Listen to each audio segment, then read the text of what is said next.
pull over and show you how I'm rigging up another way to rig a Senko. It's going to save you some money and it's going to catch you some nice fish. Okay, so this is just what you guys need, is another way to rig a Senko. I'm going to get right into this reverse Senko rig, and I'm going to tell you why it works so well. I'm going to show you some fish catches that I've caught on this thing, and I'm also going to talk about the technique that I use to retrieve this. It's a little different than your standard Senkos. So if you guys have a bunch of these things and they're all tore up, generally from using a wacky rig, which they get tore up right in the egg sac, or if you're using a T-rig, they're getting tore up right at the head and they become unusable. Well, with this rig, because we're going to use them in a reverse fashion, they're perfectly fine and they will catch just as many fish as they did when they were new. So there is no downside on trying this rig. You can use all the old Senkos that you have all tore up and you're going to catch a ton of fish. Because this is a reverse style rig and the hook is going to be coming in from the tail, there's a couple other advantages. And think about this before we even talk about getting them set up. When you're throwing that worm head first, it's a better casting worm. So here on the Delta, where we have a lot of wind, you're going to be able to cast this worm much better than on any other style of rig that you have. Secondly, if you are pulling this through vegetation, because it's going to come tail first, it's much more hydrodynamic. This will pull through the weeds much easier going this way than it is pulling the head through. Now this could be rigged with both a 6 and a 7-inch worm. We'll talk about rigging it with a 6-inch right now. And what I have here is a inline worm hook, a Gamakatsu, and this is a 4/0 for a 6-inch worm. If you're going to go with the 7-inch worm, you could probably go up to a 5/0. But the first thing I'm going to do, and I want to make sure you guys check this out because this is a little tip.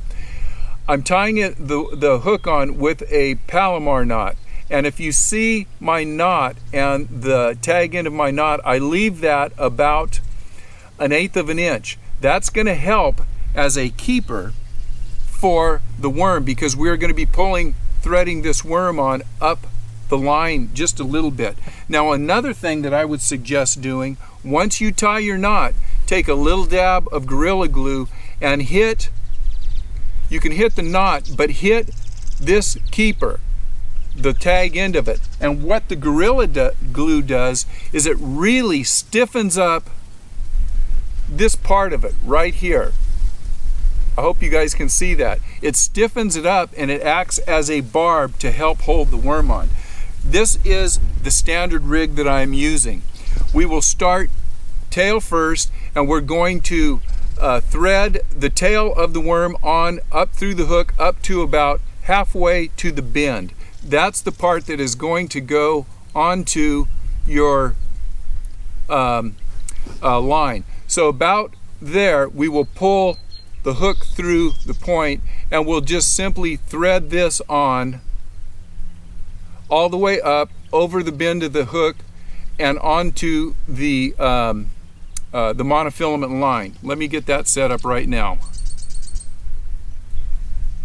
Okay, so we have that and the line is coming straight out of the nose and we're going to hook it weedless just like we would a T-rig.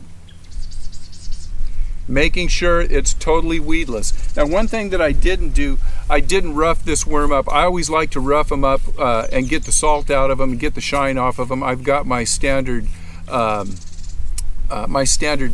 here and I'm just roughing up the worm. You always want to do that. So we have a straight backwards rig Senko. Now we're going to add a Ted twist, and you guys seen what the Ted worm is. If you haven't watched that, make sure that you watch my video on the Ted rig, and that's going to be just taking a divot right out of the worm just behind the hook shank. See where that's at? That's going to give it a hinge. Now I also take another divot right in the middle from where my first divot is to the tail, right about where my finger is. I'm going to do another little divot in there, and that's going to also give it some added action. That's what we have. Now, last but not least, to complete this, I'll take my dip and glow pin and I will add some color to the divot just behind the hook bend. Just not a lot, just what we have here. And what that does, I believe it gives me a better hookup ratio, because as this fish comes up, if he sees a color on that worm, I think he's liable to go right at that color. Give that a try. Tell me if you think that works for you. Here's one with a really big divot in it. That's got a heck of a lot of action on it. Here's one with that has a smaller divot in it. It's got just a little bit cut. That doesn't have as much animation. So depending on the particular day that you're out here, if the fish are real aggressive and they're looking for a lot of animation, you want to take a little more of a divot out. The other thing that I would highly recommend is anytime you are using this rig or any other Senko rig, butter it up with as much scent as you can. And when I'm doing this technique, I like to use smelly jelly because it's not very viscous. It's almost like an oil. And I not only want the scent on there, but I butter them all up so that the head of this worm is totally, it's like dipping it in Wesson oil. When this is very slick, it pulls through vegetation a lot better than without. So it doesn't get hung up. You guys know that when you punch, if you have a worm or something and it's laying on a mat, man, this thing gets hung up on here and it just sticks. It doesn't go anywhere. If you were to butter this up, it'll just slide right off. And same kind of a philosophy. It comes through the vegetation really, really nicely. Now, I'll talk about how I fish this rig. We'll get out and I'll start hopefully doing some action footage for you, and I'll show you how I'm actually fishing this. And again, works great.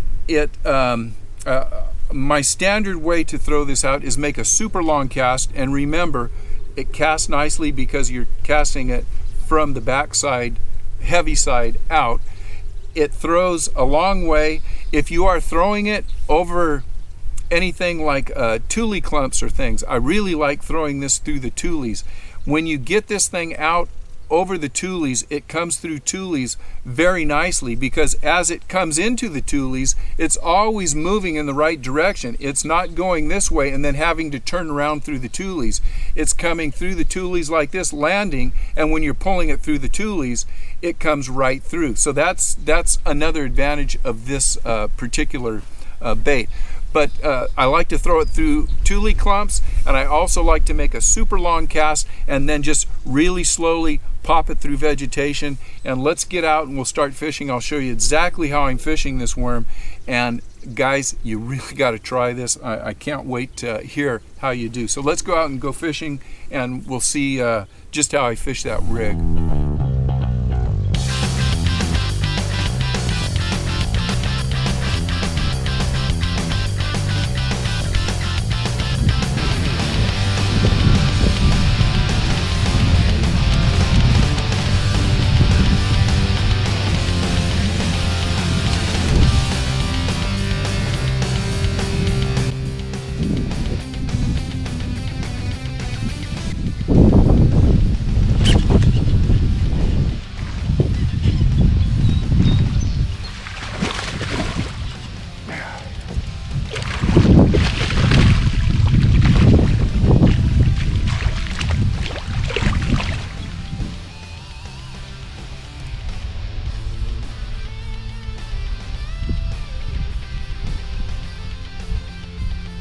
Let's go over a couple of things that you might want to try a little different than just standard T-rig retrieve or technique. So what I'll do on this particular bait, I'm going to make a long cast, hopefully 50, 60, 70 feet.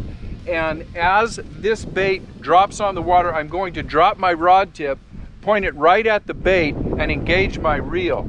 So we'll make this long cast.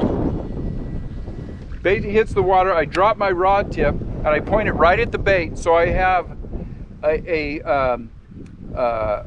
a good connection to my bait. I can feel the bait, and as it gets about halfway down, I'll just maybe tap it a couple of times. Not a great big jerk, just a little tap.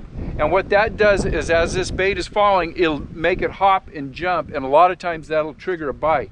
Once it hits the bottom, then I will basically use my reel handle to retrieve the bait. Maybe about 1 or 2 turns every, it could be every 5 seconds, every 10 seconds. If they really want a dead stick, you might have to leave it down there for, 15, 20 seconds if you can handle that.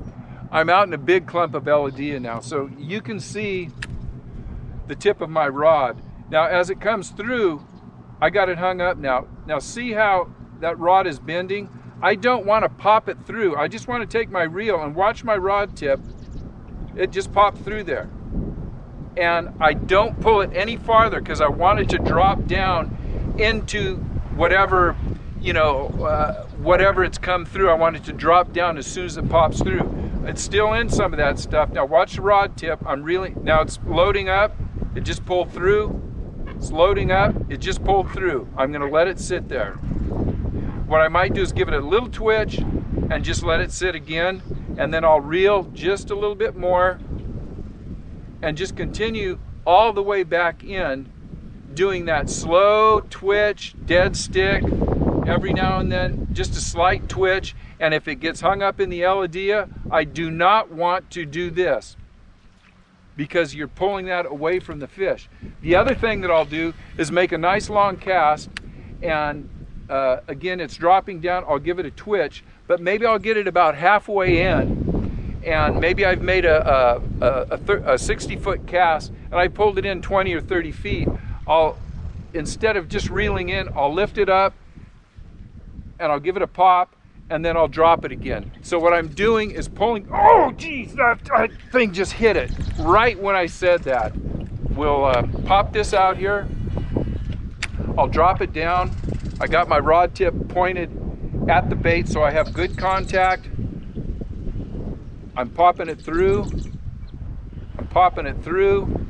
I'm gonna fish this one a little faster because I got that bite just on that last cast, and I got it by lifting, popping, and then dropping, and just waiting for that bait to drop down again.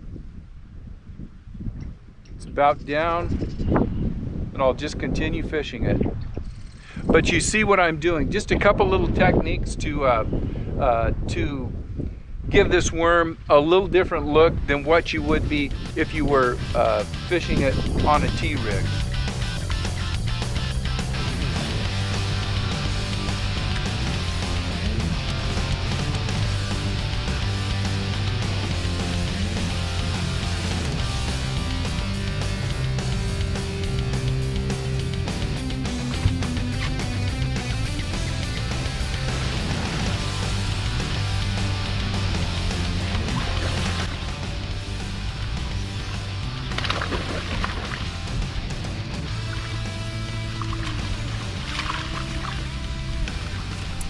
As they say in Hollywood, that's a wrap. I hope you guys enjoyed the video. Give this rig a try. I know you guys can catch fish on that rig if you just give it a try. There's nothing to lose and everything to gain. If you haven't subscribed, make sure you subscribe, tell a friend, make sure you hit the like button. Until the next video, we'll see you guys on the water.